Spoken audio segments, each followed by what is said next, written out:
What is up, everybody? Good morning and welcome back to the channel. Welcome back to Mythic Plus. Today we are going to do a quick pug-friendly route guide for Halls of Atonement.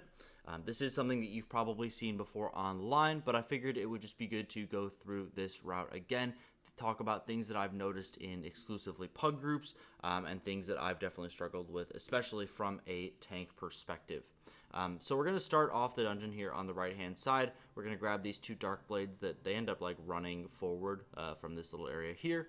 This pack could be anywhere in this blue line that you see on the screen. So if this is in an inconvenient position, then don't worry about it. Kind of pick it up later, figure out what to do with that. But I think usually it ends up right around here. So you can always go ahead and tag the dark blades, tag this patrol, and then use some kind of movement to get over to the rest of pull 50, or what is this? Pull 1 over here.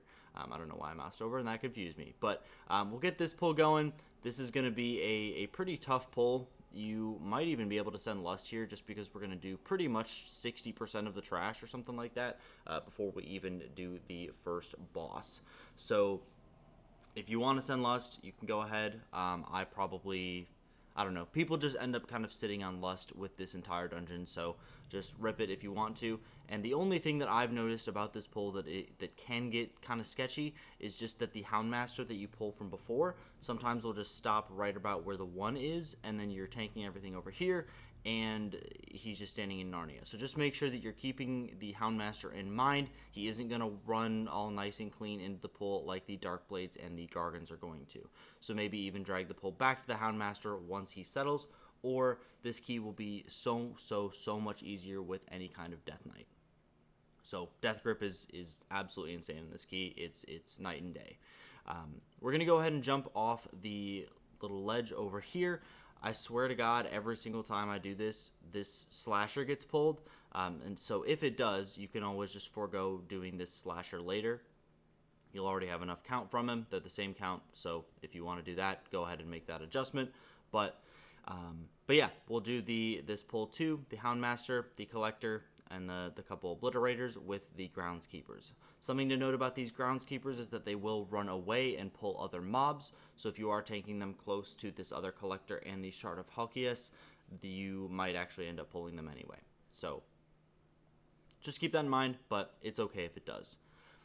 The next pull that Yoda did have on his route was this one, which is fine, but again, you would probably want a DK or some range kick to make sure that this obliterator actually gets in with this pull. I would probably change it to something, in a pug group, probably do something like this, and then just take these two with pull 4, maybe something like that. This ends up working a lot better. You can usually get the Gargans patrolled over here, grab everything together. You don't have to worry about these guys running and pulling everything because you have pretty much everything. But on higher keys, I can see why this would be a little bit too dangerous to do, but it's pretty much the same pull. You just need to make sure the Houndmaster doesn't cast and the tank just has to live the Gargans. So I don't think there's going to be a huge difference there. This has ended up working pretty well in pug groups. Not a whole lot of issues if your team knows what they're doing to some degree. The fourth pull, we're going to go out into the middle of this room. We're going to grab the patrol, again, Houndmaster and 2 Gargans. We're going to grab the Dark Blades and the Obliterators and just kind of gather them up over here. Make sure that you're gathering them up just a touch farther away from the Slasher over here. You don't want to accidentally pull them if he's not in stone form, so just keep that in mind. Again, these Groundskeepers are pretty annoying. We'll go across the center of the room here, make sure to clear all this out, making sure to kill the Slasher. If he is in stone form, that's just unfortunate, just bad timing, kind of unlucky, but he should come out pretty soon. Just wait for the debuff to fall off. The next thing that I like to do, I know some people have gone to this pull straight up after the pull 5, but as you can see, it is marked pull 8. You do want to go up to the steps over here and clear all this out so that the second Shard of Halkias actually triggers the boss. You want to get that process going before you need the boss, because the RP takes a while and you'll be standing there for a good 20 seconds as the little bar at the top of your screen fills up. So we'll go up these stairs, we'll grab the Obliterators and the 2 Dark Blades, This Obliterator has a nasty habit of standing back here as well, similar to the Houndmaster over here. So make sure if you have a grip or some kind of ranged kick, you use that here to make him gather up on top of the Houndmaster. Usually this Houndmaster is in a pretty good spot. He'll be like right here, something like that, whenever I've done this.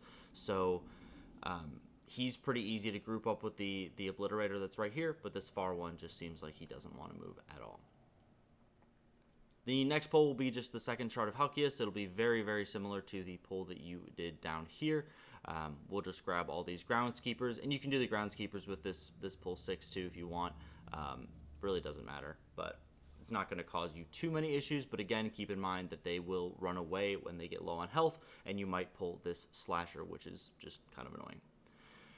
Go ahead and kill the Shard of Halkias. That'll be pretty fair. Kick what you can. There's a lot of stops that you can use on that pull. There's going to be quite a few casters just because the two Collectors and the Obliterator. And then we'll jump down over here, grab the Houndmasters. And this guy can sometimes be in a bad spot, so he'll patrol all the way over here to the left. If he's in a bad spot, go ahead and just make your way. Again, grip, phenomenally helpful. Here, just make sure that you kick the Houndmaster, and on those kicks you can get a lot of movement. So when they start using Loyal Beasts, kick that, and then make sure that as a tank, if you're playing tank, you stand away. The Houndmaster will usually take at least a few steps in your direction once that happens. Go ahead and take out all this, and by the time you kill pull 8, the boss should have spawned.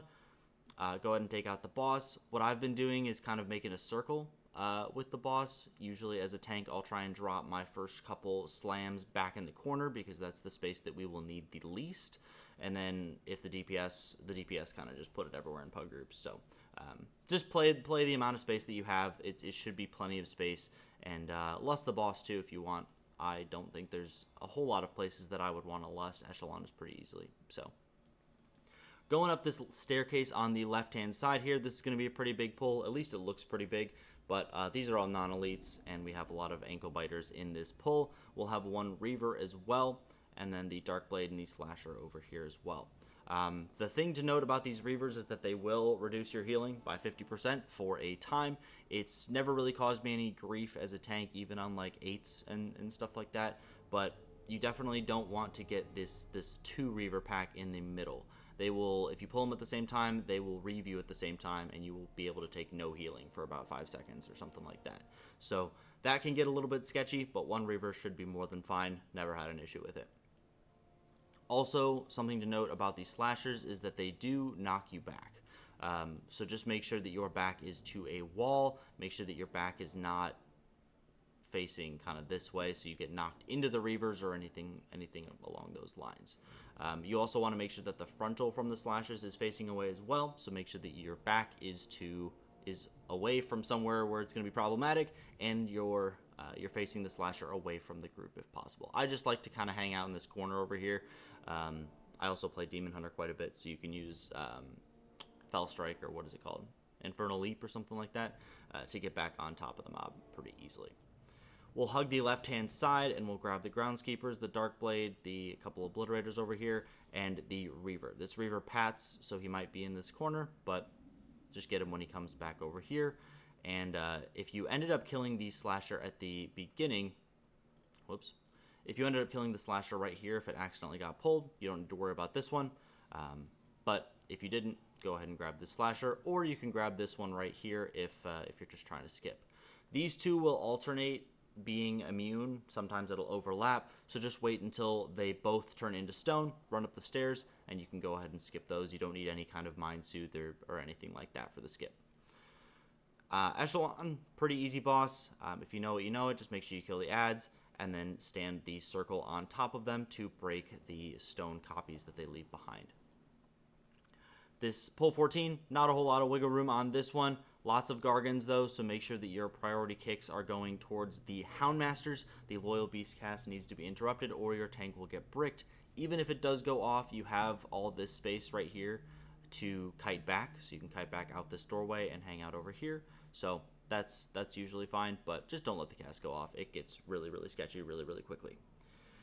We'll go into pull 15 here, pull the slasher with one of these slashers, doesn't matter which side, whichever one is up, with the 4-pack in the middle. Usually the 4-pack ends up dying before the slasher, so if it's at like 30% health or something like that, you can go ahead and drag it into the boss. This boss is unbelievably easy in my opinion. I don't think anyone's really messed it up ever.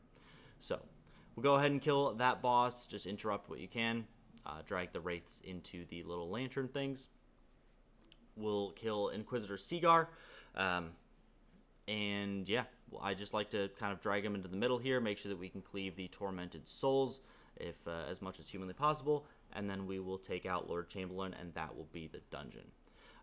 Yeah, that's really the route. I hope this was helpful for all of you. I'll try and get the other 5 dungeons, I think, at this point done, and we'll go ahead and go through, make sure everyone's on the same page. Thank you again for your patience and your support. Appreciate you guys, and I will catch you in the next one. Bye-bye.